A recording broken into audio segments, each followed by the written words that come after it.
Dalawang low pressure area ang mahigpit na binabantayan ng pag-asa sa loob ng ating bansa kung magiging bagyo yan. At ang update sa lagay ng panahon ngayong araw, alamin natin kay Pag-asa Weather Specialist John Manalo. Magandang umaga po, Sir John. Magandang umaga rin po, Ma'am Leslie, at ganoon din sa ating mga taga-subaybay.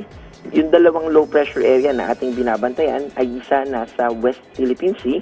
Ito ay approximately nasa 460 kilometers west ng Coron, Palawan. At gumagalaw ito pakanluran, papalayo sa ating bansa. Kaya by today or tomorrow ay nasa labas na ito ng Philippine Area of Responsibility. Sa kasalukuyan din ay meron pang isang low pressure area tayo na binabantayan na nag-develop kaninang alas 2 ng madaling araw. Ito ay nasa 190 kilometers east-northeast ng Huban, Sorsogon. At dahil dito sa low pressure area na ito, ay magiging maulap na may kasamang mga pag-ulan dito sa buong Bicol Region, kasama yung Central and Eastern Visayas at mga probinsya ng Aurora, Quezon, Rizal, Bulacan, Nueva Ecija, Quirino at Nueva Vizcaya.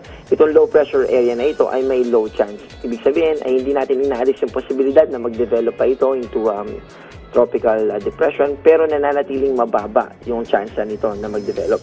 At dahil naman dito sa yung binanggit natin na isa pang LPA, yung extension ng kaulapan niya, yung tinatawag natin na trough of LPA, ay umaabot dito sa Metro Manila, Mimaropa at natitirang bahagi ng Central Luzon at Calabarzon. Kasama din yung natitirang bahagi ng Visayas, mainly yung western part ng Visayas.